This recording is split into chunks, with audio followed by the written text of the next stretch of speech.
नवम अध्याय। जो बंदूक के समान रक्तवर्ण और स्वर्ण के समान पीतवर्ण है, अपने भुजदंडों में सुंदर रुद्राक्ष माला, पाश तथा वरदायिनी मुद्रा धारण कर रहा है। इस प्रकार अर्ध चंद्रमा के आभूषणों से शोभित 3 नेत्र वाले अर्धनारीश्वर स्वरूप के श्री विग्रह की मैं शरण लेता हूँ। राजा बोला, हे भगवान, आपने रक्त बीज के वध से संबंध रखने वाले श्री देव जी के चरित्र का महात्म विचित्र प्रकार से कह सुनाया। अब मैं रक्त बीज का वध हो जाने पर महान क्रोधी शुंभ तथा निशुंभ ने जो भी कर्म किया हो उसे सुनाना चाहता हूँ। ऋषि बोले, हे राजन, रक्त बीज के मर जाने पर एवं युद्ध में अन्य असुरों के भी भारी मारे जाने पर शुंभ निशुंभ का दैत्य का क्रोध बढ़ गया। अपनी भारी सेना का नाश होता देखकर निशुंभ के क्रोध का पारा चढ़ गया। फिर दैत्यों की प्रधान सेना को साथ लेकर निशुंभ युद्ध में दौड़ा। उसके आगे पीछे दाएं बाएं बड़े बड़े दैत्य थे। वे क्रोध के मारे अपने होठों को चबा रहे थे।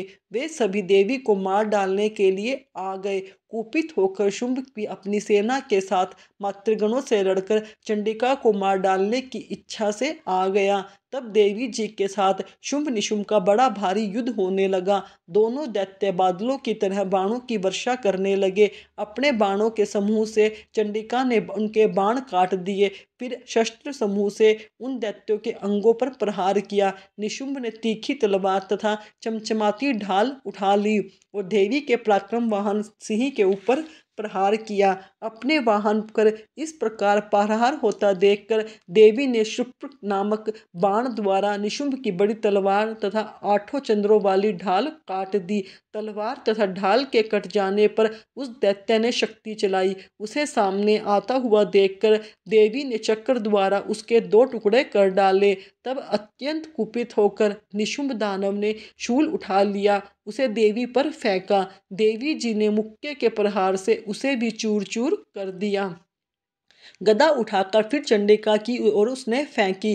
देवी ने उसको भी त्रिशूल काट दिया और भस्म हो गई। उसके उपरांत दैत्यराज को फरसा उठाया आता देखकर देवी ने बाणों को समूह से प्रहार करके उसे पृथ्वी पर गिरा दिया।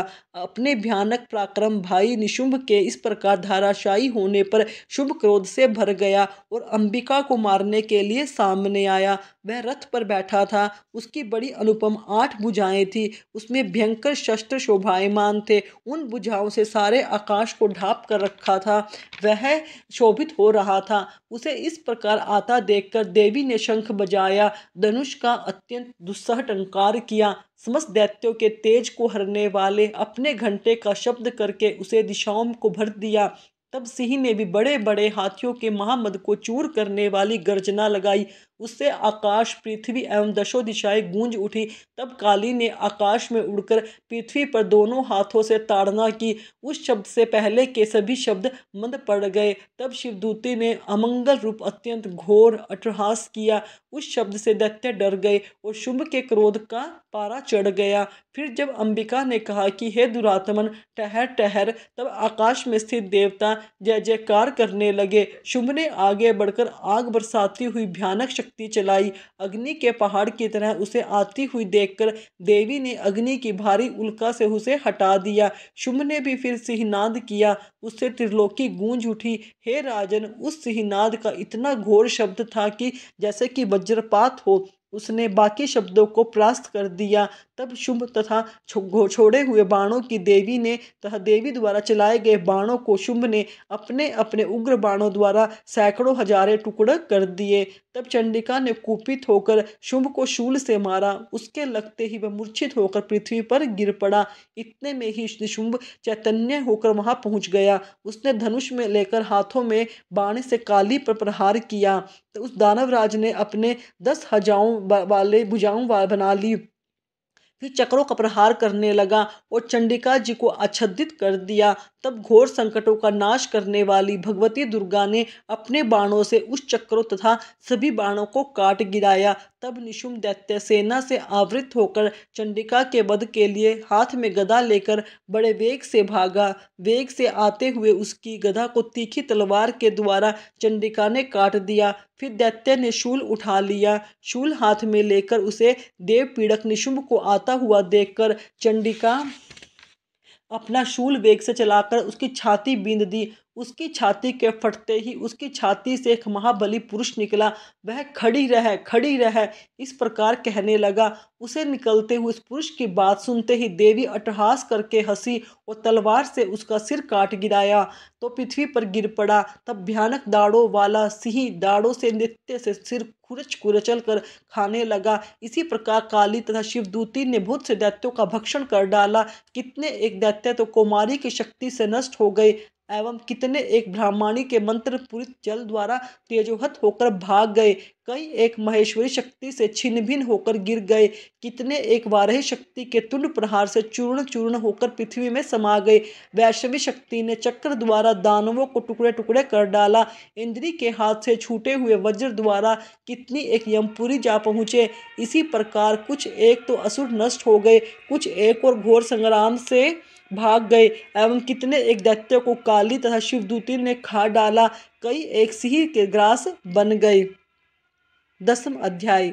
मैं उन शिव शक्ति रूपा कामेश्वरी भगवती का हृदय में भजन करता हूँ जो तपाए हुए सवर्ण की भांति मनोहर और गौर रूपा है। सूर्य चंद्रमा एवं अग्नि जिसके 3 नेत्र है, जिन्होंने चंद्रमा की रेखा मस्तक पर धारण की हुई है और मनोहर भुजाओं के धनुष बाण अंकुश पाश तथा शूल धारण किए हुए हैं। ऋषि बोले, आपने प्राण प्रिय भाई निशुंभ की मृत्यु देखकर और सेना को भी मरता हुआ कुपित होकर शुंभ कहने लगा, अरे दुष्ट दुर्गे, तू बल के घमंड में गर्व मत कर। अरे अभिमानी, तू तो अन्य स्त्रियों के बल के सहारे लड़ रही है। देवी बोली, अरे दुष्ट, मैं अकेली हूँ, संसार भर में मेरे सामने दूसरी है कौन। देख, ये तो मेरी विभूतियां हैं जो मुझ में ही प्रवेश कर रही है। इतना कहते ही ब्रह्माणी आदि सभी शक्तियां उस देवी के शरीर में समा गई। अकेली अंबिका देखी देवी वहां रह गई।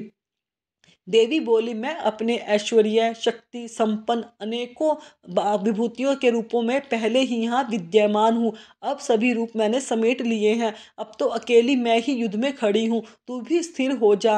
ऋषि बोले। तब सभी देवता तथा दैत्यों को देखते देखते देवी और शुंभ इन दोनों में युद्ध छिड़ गया। तीखे बाणों की वर्षा की और भयंकर अस्त्र शस्त्र से उन दोनों का युद्ध सभी लोगों की भयभीत करने लगा।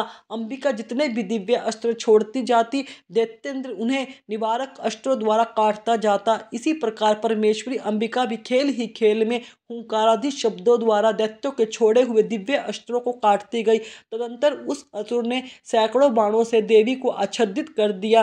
तब देवी ने कुपित होकर बाणों द्वारा उसका धनुष काट डाला। धनुष के टूट जाने पर दैत्येंद्र ने हाथ में शक्ति उठा ली। वह अभी उसके हाथ में थी ही कि देवी ने चक्र द्वारा शक्ति को भी काट डाला। तब दैत्यराज तलवार तथा 100 चंद्रमा वाली चमकती ढाल लेकर देवी पर भागा। तब देवी ने भागते हुए उसी तलवार तथा सूर्य जैसी चमकती ढाल अपने धनुष से छोड़े हुए तीखे बाणों से तुरंत काट दिए और रथ में घोड़े सारथी को भी मार दिया। धनुष तो पहले ही कट चुका था। अत्यंत भयानक मुदगर लेकर अंबिका को मारने के लिए वह दैत्य उदित हो गया। उसके मुग्धर को भी देवी ने तीखे बाणों से काट दिया। फिर वह दैत्य मुक्का तानकर बड़े वेग से दौड़ा। जाते ही उस दैत्येश्वर ने देवी के हृदय में मुक्का मार दिया। देवी ने भी उसका छाती पर एक चपेट जमा दी। देवी की चपेट लगते ही वह दैत्यराज पृथ्वी पर गिर पड़ा। गिरकर फिर सहसा उसी प्रकार उठ खड़ा हुआ। तब वह उछलकर देवी पर को उठाकर आकाश में स्थित हो गया। वहां भी निराधार होकर चंडिका देवी उसके साथ युद्ध करने लगी। आकाश में उस दैत्य तथा चंडिका का आपस में घोर युद्ध हो रहा था। वह युद्ध सिद्ध मुनियों को विस्मय में डालने वाला था। तब अंबिका ने उसके साथ देर तक युद्ध करते करते दैत्य को उठा लिया और मारकर उसे पृथ्वी पर पटक दिया। देवी द्वारा पटका हुआ वह पृथ्वी पर आकर खड़ा हो गया और मुक्का तानकर वह दुष्ट देवी को मारने की इच्छा से बड़े वेग से दौड़ा। तब उस दैत्यराज को आता हुआ देखकर देवी ने उसकी छाती में त्रिशूल भोंक दिया, पृथ्वी पर गिरा दिया। देवी के शूल से शक्त विषक्त होकर पृथ्वी पर गिरते ही उसके प्राण निकल गए। उसका गिरना भी समुद्र द्वीप और पर्वतों के साथ भारी पृथ्वी को हिला देने वाला था। उस दुरात्मा के मरते ही सारा जगत स्वस्थ एवं प्रसन्न हो गया।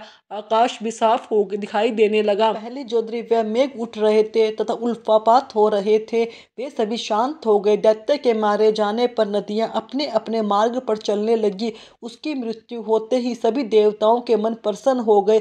गंधर्व मनोहर गायन करने लगे, अन्य गंधर्व बाजे बजाने लगे, अप्सराएं नाचने लगी, वायु पवित्र होकर बहने लगी, सूर्य उज्जवल होकर चमकने लगा, शांत हुई अग्निशालाओं की अग्नि जलने लगी और दिशाओं में भयंकर आवाजें शांत हो गई। यह थे महात्मा दुर्गा सप्तशती का। भक्तों, भक्त दुर्गा सप्तशती का अध्याय सुनने से मनुष्य के सभी संकट दूर हो जाते हैं और माँ भगवती अपना आशीर्वाद अपने भक्तों पर बरसाती है। अगर आपको मेरे सुनाए गए अध्याय अच्छे लगे तो मेरे चैनल को सब्सक्राइब करें, अपने दोस्तों के साथ परिवारजनों के साथ शेयर भी करें और कमेंट में जय माता दी अवश्य लिखें। धन्यवाद।